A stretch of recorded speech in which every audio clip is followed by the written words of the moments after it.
Entonces, cuando yo hablo, digamos, de que es una narrativa de esperanza, es porque finalmente ellas lo hacen desde el amor, ¿no? Y no puesto el amor como en este sentido romántico, sino como en un sentido como nato de vinculación con otro, ¿no?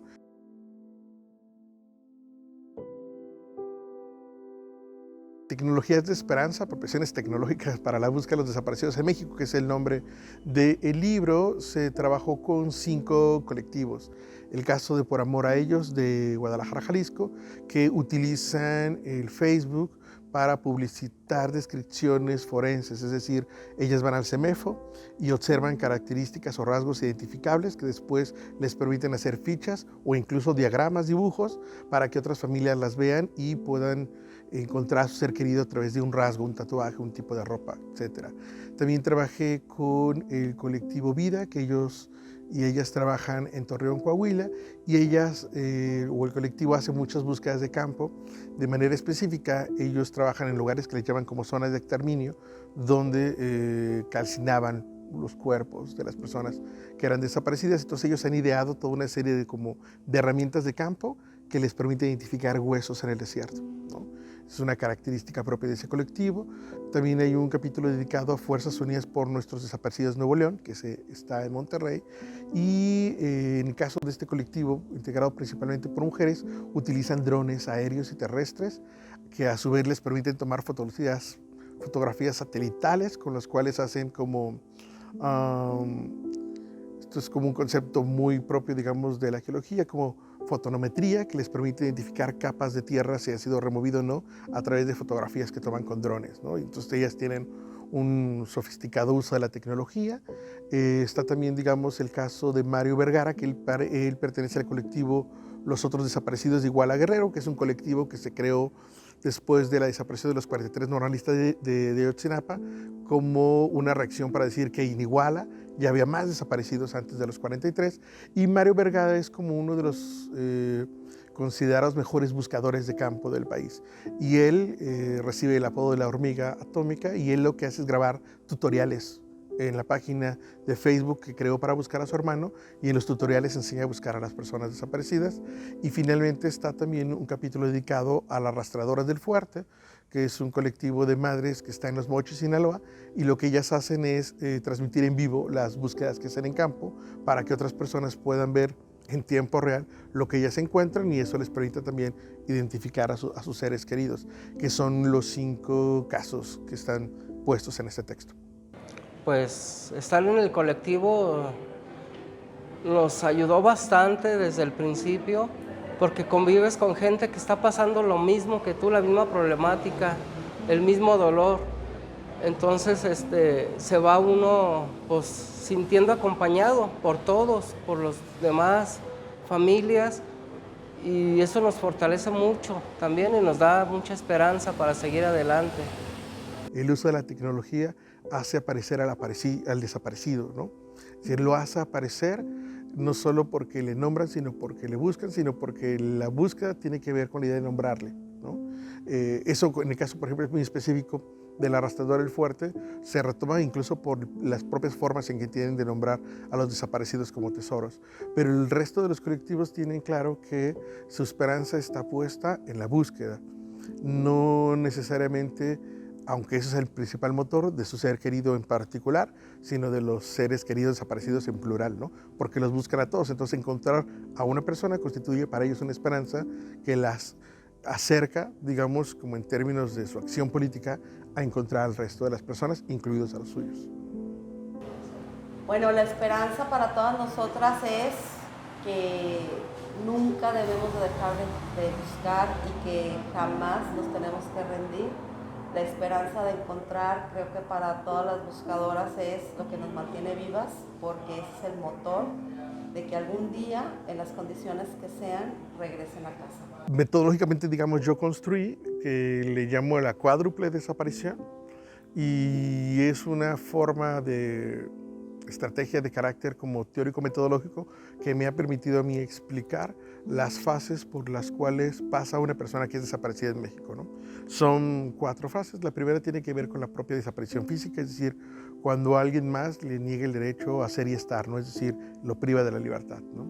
Esa es como una primera desaparición y es la que desencadena todas y es la más terrible.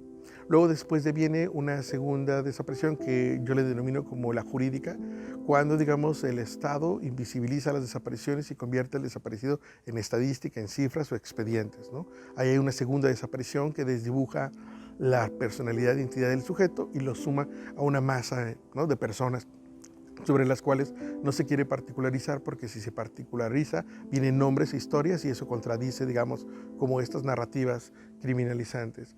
Luego viene una tercera desaparición que es más bien de corte social, cuando como sociedad no volteamos a ver a las personas desaparecidas, ignoramos que existe una problemática y por lo tanto, digamos, socialmente las desaparecemos. Es decir, ahí están, pero no las vemos, no hablamos de ellas, no nos vinculamos con su búsqueda y dejamos solas a las familias. Y después de esa social viene una que está como vinculado como al trabajo que hago, que tiene que ver también con la desaparición como mediática, es decir, cuando las personas desaparecidas no son relevantes en términos mediáticos, no se visibiliza la dimensión de la tragedia, ¿no? Y entonces, al no aparecer, digamos, como en los medios, pues socialmente pareciera que no existe el problema o que el problema está resuelto, ¿no? Y eso también es como fundamental porque la experiencia que hemos visto es que un caso o una desaparición que logra mediatizarse o viralizarse, existe un alto componente de que la persona pueda ser liberada, ¿no?, o pueda ser localizada.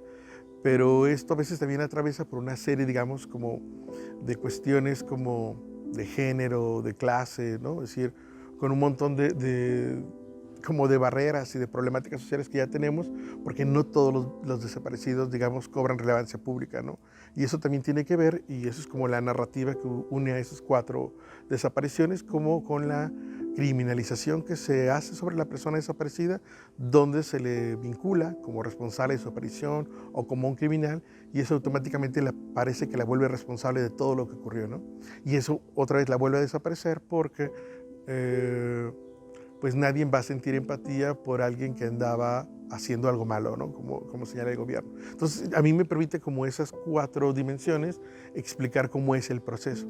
Y a su vez me permite explicar cómo, por ejemplo, una familia que busca no solo tiene que romper con la búsqueda física de encontrarlo, sino tiene que contrarrestar esta, digamos, desaparición jurídica, ¿no?, pelear contra el Estado, tiene que pelear con la propia sociedad que no quiere ver las desapariciones y tiene que también que pelear y buscar un espacio en los medios para que las volteen a ver, ¿no? Entonces son como estas 4 fases que me permite explicar y donde las tecnologías de esperanza, digamos, son la herramienta que les permite a ellas, desde el trabajo que yo he hecho, desde mi interpretación, poder generar esas contranarrativas o contramáquinas, como diría Rosana Reguillo, frente a ese como mensaje y visibilizador.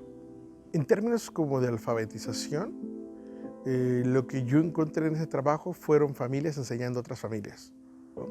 Entonces tenemos como una especie o una pedagogía de búsqueda, ¿no?, donde lo que aprende un colectivo en términos de uso de una tecnología o una estrategia o una acción que le fue redituable para ejercer presión política, encuentrar a una persona desaparecida, después es trasladado a otro colectivo y ese colectivo a su vez traslada al otro, ¿no?, ciertas enseñanzas y es como una cadena de favores, ¿no? Y en términos de alfabetización, lo que es muy importante pasa por 2 momentos, ¿no? La capacidad de apropiación tecnológica de personas que antes de la desaparición tenían pocas competencias mediáticas, ¿no? Es decir, la necesidad de aprender a utilizar redes sociales, un teléfono celular, etcétera, se dio como a través de la necesidad de encontrar a su ser querido desaparecido.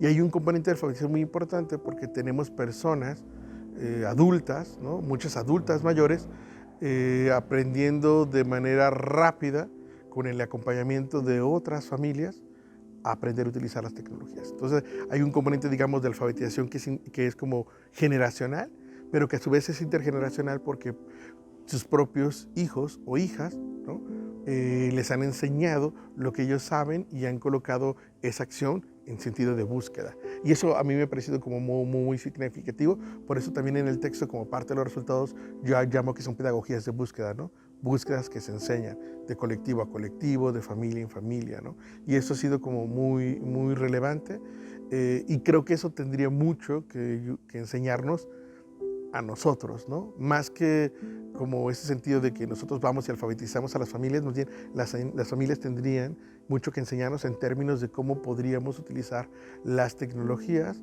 en un sentido como de acción política, ¿no? Que creo que esa parte es como muy potente, y sobre todo también en términos también de lenguaje, porque ellas todo el tiempo hablan en plural porque las búsquedas son colectivas, y eso también me parece muy relevante. Las familias buscadoras nos dan como una lección en términos de dignidad, ¿no? De cómo es que hacen lo que hacen y por qué lo hacen. Sobre todo porque todas han encontrado en las propias redes sus canales de difusión, ¿no? Y entonces también como audiencias nos dan una lección como constante y cotidiana de la importancia que tiene para ellas que nosotros contribuyamos a la difusión masiva de fichas de búsqueda, ¿no? Que vemos todos los días en todas las redes y que muchas veces las pasamos, ¿no? Por muchas circunstancias, ¿no? Pero para ellas, por ejemplo, es muy significativo porque uno no tiene ni idea al momento de compartir una ficha a dónde va a parar esta ficha en términos del algoritmo y la propia red, y muchas veces resulta que una persona la ve y resulta que es una persona que tiene algún tipo de información, ¿no? Y eso a ellas les permite encontrar puntos de búsqueda, ¿no? Por eso es como muy importante eso. También es importante, y ellas lo han enseñado, porque la virilización de una ficha, sobre todo en las primeras horas en que la persona desaparece, genera mucha presión en quienes las tienen, ¿no? O en el Estado, ¿no? Que tiene que ejercer las acciones obligatorias de búsqueda, y eso ha logrado muy buenos resultados, ¿sí? No digo que todas las personas, pero un buen número de personas logran, ¿no?, hacerlo. Y también tiene que ver con que, y con esto concluyo, es como estas otras narrativas que se generan en torno, ¿no?, a esta llamada guerra contra el narco, que están encabezadas por esta avanzada ética que son las familias, ¿no? Entonces son digamos, como audiencia, nosotros tendríamos la obligación, ¿no?, de ver y escuchar eso, porque esa es la contraparte más real y más digna de un discurso gubernamental, ¿no? Entonces, si por un lado tenemos un gobernador diciendo que las desapariciones van a la baja, y por el otro lado tienes a una madre diciéndote que van 3 meses y no hace nada para buscar a tu hijo, te permite dimensionar de mejor manera, ¿no? Entonces, parecía para muy importante para nosotros como escucharles, verles y compartirles, porque para ellas la información es sumamente importante, porque es la que les permite encontrar o a su persona desaparecida o puntos donde pueden encontrar a otras personas que fueron desaparecidas. En el colectivo también decimos, la esperanza muere al grito. Mi nombre para el colectivo es muy significativo porque siempre la esperanza debe de estar al frente de todo lo que hacemos. Si no tenemos una esperanza por encontrar a nuestro familiar, por las búsquedas que hacemos, tanto ya sea digitalmente o ¿cómo te puedo decir? Personalmente en las instancias donde tenemos que ir a buscar, o si es en campo, si es donde sea, siempre con la esperanza al frente.